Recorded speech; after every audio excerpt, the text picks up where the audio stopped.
जरा कृपया कोणी शांतता. प्रेस चालू आहे, जरा कोणी मध्ये बोलू नका. एक मिनिट त्यांचं असून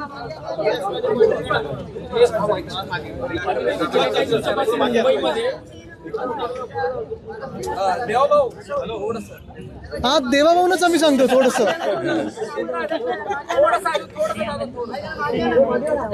अंगरे जरा मागच्या बाजू घ्या, थोडं थोडे.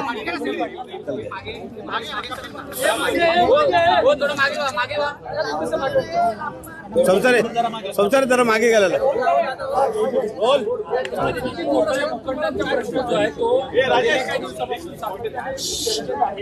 उद्या त्या दृष्टीने आपण मुंबईत मोर्चाचं देखील आयोजन केलेलं आहे. मुलुंडमधल्या या दोन भूखंडांचा नेमका प्रश्न काय आहे, काय माहिती आपल्याला सर्वांना आणि मुंबईकरांना मीडियाच्या माध्यमातून आज पुन्हा एकदा आठवण करून द्यायला आलेलो आहे की उद्या संध्याकाळी 5 वाजता नेव्हिल डिसूजा फुटबॉल टर्फ इथे आम्ही सर्व मुंबईकर जमणार आहोत.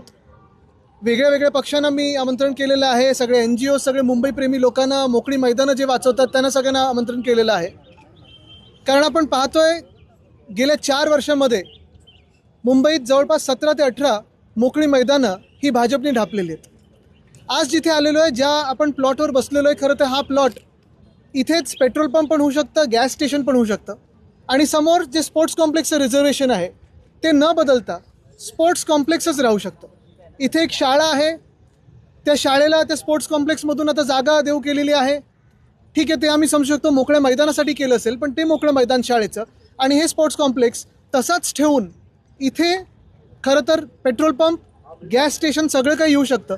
आणि ज्या प्लॉटवर आपण बसलो जिथे खरं तर पेट्रोल पंपचंच रिझर्वेशन होतं, ते नंतर गॅस स्टेशनचं केलं. त्याचा ॲडव्हान्टेज हा आहे की हे हायवेला पण तुम्ही जोडू शकता. एखाद्या आतल्या गल्लीत मोठी जागा ढापून भाजपवाले पेट्रोल पंपच्या नावाखाली अजून काय काय करत आहेत आम्हाला माहीत नाही, कोणालाच माहिती नाही. पण एकंदर मुंबईत आपण पाहतोय की इथे मुलुंडमध्ये स्पोर्ट्स कॉम्प्लेक्सची जागा पेट्रोल पंप दाखवून पुढे ढापणार. पुढचे 10-12 प्लॉट्स असेच भाजपच्या वेगळ्या वेगळ्या संस्थांनी ढापलेले आहेत, भाजपच्या लोकांनी ढापलेले आहेत. काल परवाकडे तुम्हाला जिथे अंधेरीत मी नेलं तिथे छत्रपती शिवाजी महाराज स्पोर्ट्स कॉम्प्लेक्स हे आम्ही सत्तेत असताना 10 वर्षापूर्वी मुंबई महानगरपालिकेच्या तर्फे आम्ही बनवलं होतं. मोकळं मैदान आहे, खेळाचं मैदान आहे, क्रिकेटचं मैदान आहे, सायकलिंग ट्रॅक आहे, वॉकिंग ट्रॅक आहे, सगळं काही आहे. पण हे सगळं होत असताना ते देखील त्यांना एका भाजपच्या आमदाराच्या घशात घालायचं आहे. एकंदरच आपण पाहिलं तर BSTचे 22 आगार हे वेगळेच, मुलुंडचा हा प्लॉट, समोरचा मुलुंडचा प्लॉट, हे 2 प्लॉट्स भाजपला घशात घालायचे स्वतःच्या.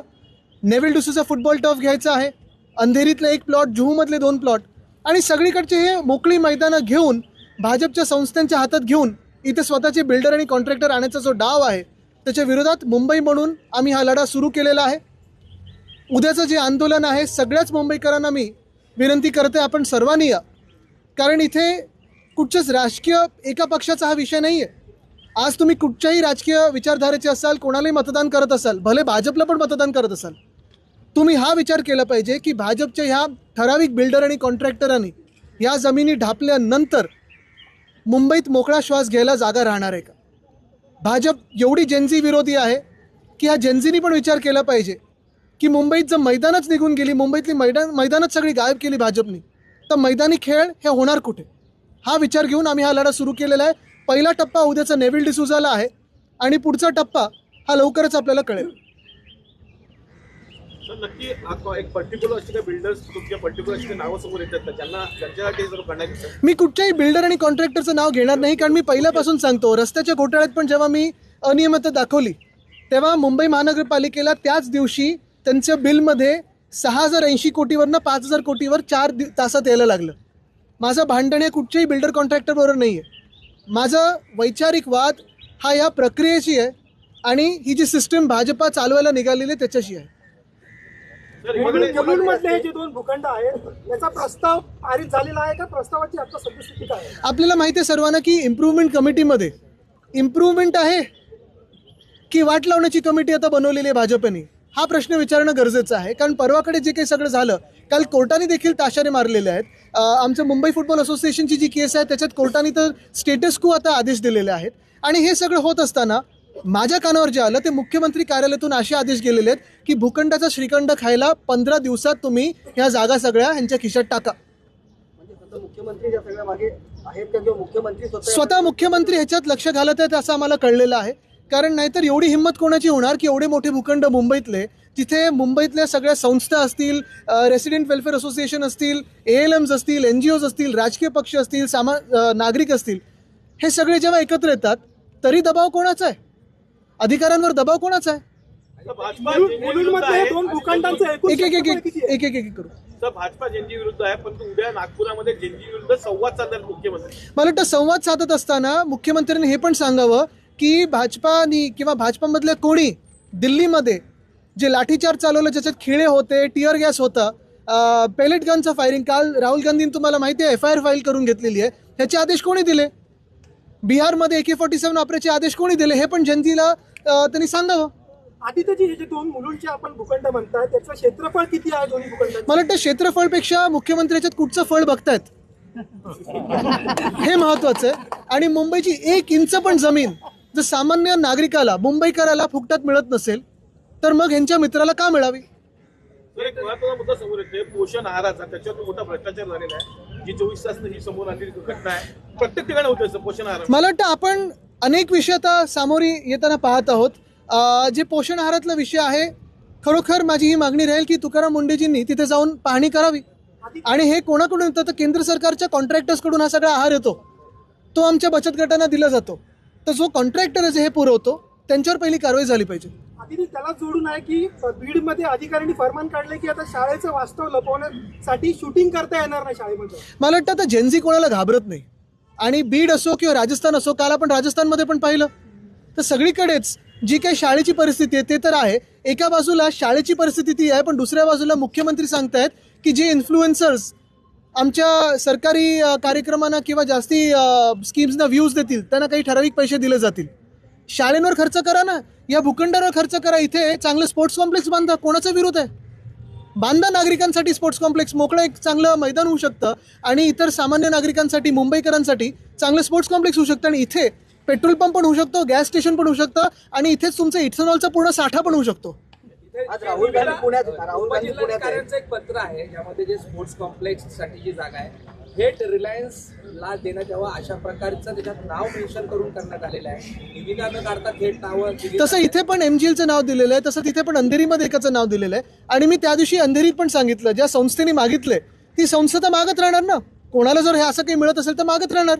पण मुद्दा हा आहे की तुम्ही तिथे स्पोर्ट्स कॉम्प्लेक्स आणि इथे पेट्रोल पंप, ज्यांना कोणाला द्यायचं असेल, कुठच्याही कंपनीला द्यायचं असेल त्यांना द्या, पण इथे जागा पेट्रोल पंपची, तिथे जागा स्पोर्ट्स कॉम्प्लेक्सची. तसंच तसं झालं पाहिजे. नगरसेवक झालेला आहे. जनांगे वाटे पुन्हा मुंबईमध्ये गाठणार आहेत, पुन्हा आक्रमक झाले, अजूनही न्याय नाही. न्याय कोणाला मिळतोय या देशामध्ये आता तरी? आपले नगरसेवक विशाखा राऊत यांचं नगरसेवक पद रद्द झालेलं आहे, काय बोलत आहे? मला वाटतं चोराच्या हातात निर्णय दिला UD मंत्र्याच्या हातात तर काय होतं हे आपल्याला दिसतं. खरं तर कुठच्या मंत्र्यांना किंवा कुठच्या खात्याला अशी प्रक्रिया चालवायचं आपण त्यांना हे दिले पाहिजेत का अधिकार, जिथे राजकीय हस्तक्षेप होतो. तुम्हाला माहिती आहे राजकीय हेतूने असे निर्णय दिले जाऊ शकतात. तिथे जर हा निर्णय नगरविकास खात्याने दिला असेल आणि नगरविकास मंत्र्यांचा त्याच्यावर हस्तक्षेप असेल तर मग न्याय कुठे मागायचा? राहुल गांधी आज पुण्यात आहेत, मात्र काँग्रेसच्या कार्यकर्त्यांवरती मोठ्या प्रमाणात गुन्हे दाखल केले जातात आणि सुडापोटी कुठेतरी गुन्हे दाखल करतात असं काँग्रेस कार्यकर्त्यांचा नेत्यांचा. तुम्हाला सांगू का, हे जे काही चाललेलं आहे, काल पण मी पाहिलं, बातमी आली होती की ABVPचे काही गुंड त्या हॉस्टेलमध्ये घुसले होते.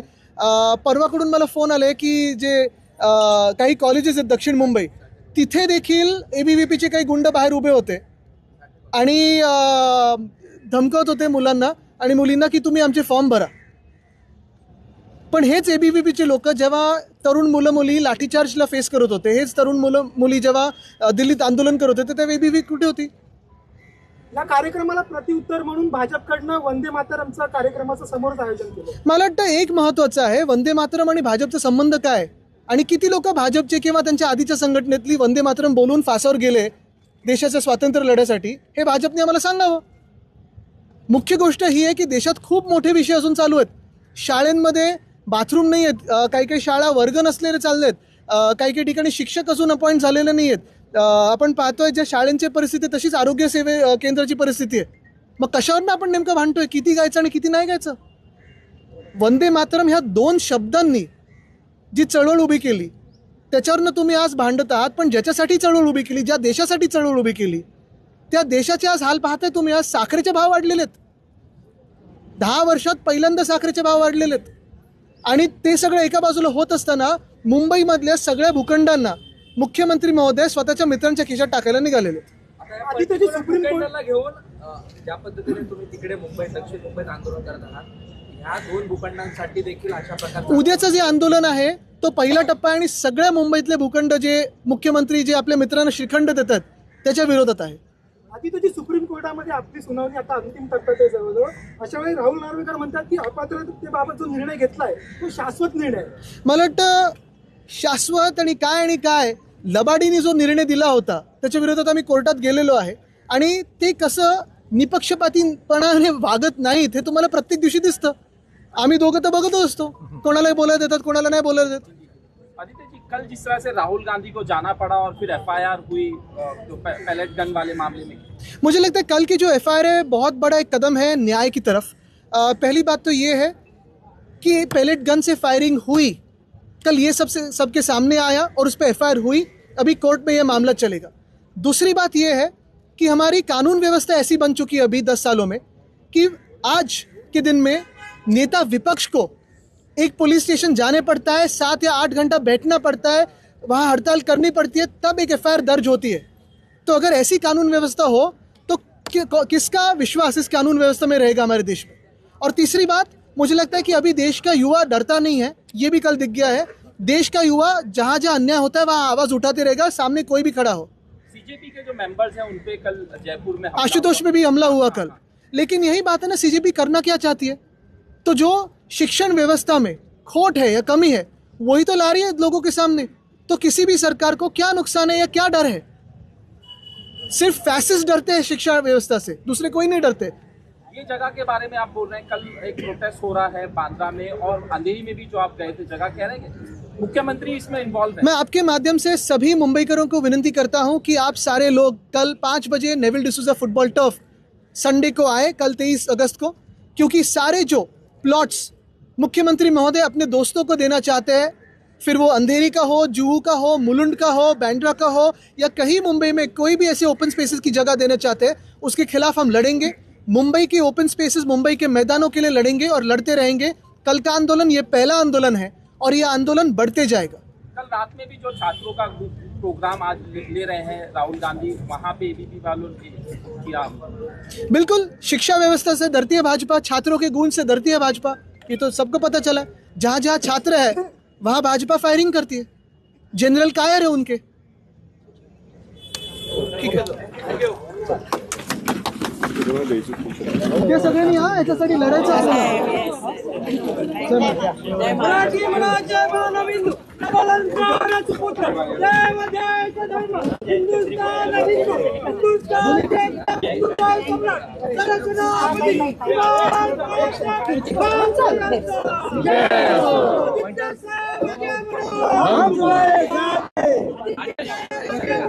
हम तुम्हारे